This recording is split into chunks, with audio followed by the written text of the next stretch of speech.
other thing that people often get confused with registers is vocal parts. Vocal parts are different registers given to singers doing choral work. There is a soprano part, there is an alto part, there is a tenor part, and there is a bass part. But you would never walk into an audition and say, I'm an alto. That's a part in a choral piece that you would be singing, but it's not your actual register. You might be a person with a low voice that they put into a tenor or an alto position, but those are just parts named in choral charts: soprano, alto, tenor, and bass. Okay. I am what's called a lyric or mezzo-soprano. My voice has a larger, deeper, richer sound. As sopranos, there are different types of sounds for sopranos. There is the high, thinner vocal cords, which makes the highest sound, which is called a coloratura. Those are very, very high voices. And in the popular world, I would say someone like a Katy Perry has. It's a very high voice. Christina Aguilera, they're very agile voices. And they also happen to have, Mariah Carey had a coloratura. They have the ability to be very versatile and agile.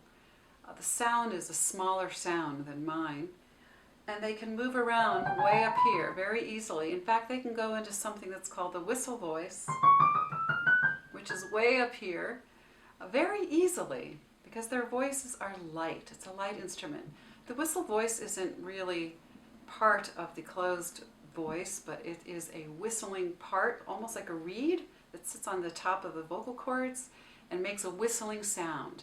And if you can learn to connect it to the closed voice position, you can't tell where one starts and the other ends. It's really wonderful. You can get a sound so it sounds like the whole thing blends, which makes people think, oh my goodness, she has 4 octaves. Well, it's the whistle voice way up here, and that's what a coloratura has, the highest type of soprano voice. Then we have what's called a lyric coloratura, which is something that I was when I was a little younger. My voice had a lighter timbre, and that's the lyric sound. It's a little thicker soprano sound, and you still have some of that whistle sound in there way up on top.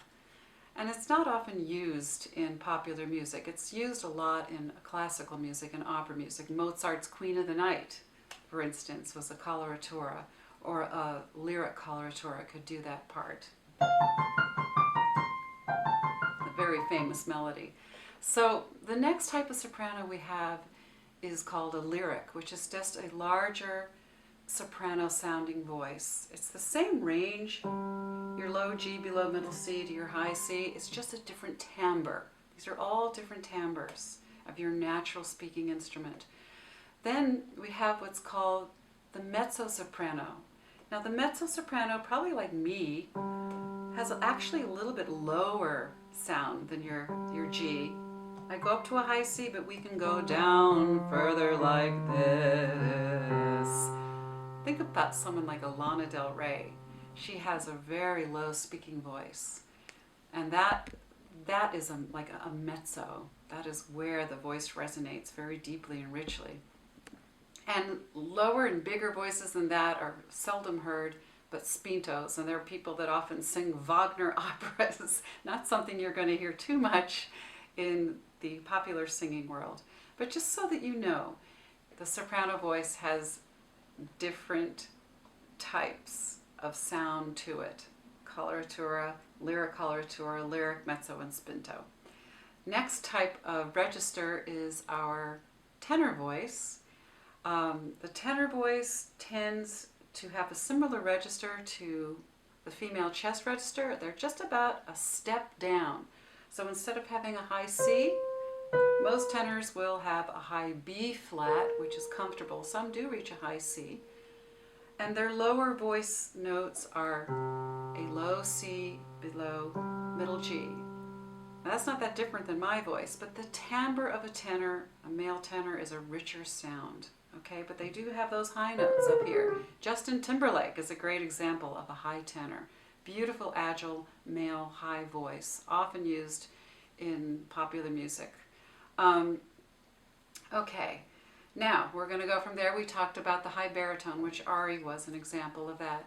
And then the low baritone has a low G all the way to maybe a high E above middle C. And then you have your bass baritone, a very unusual voice, usually a low C below low C, and sometimes a C up till middle C. It depends. Again, those are variations in those registers. But first find out where your natural speaking voice places and start from there, okay?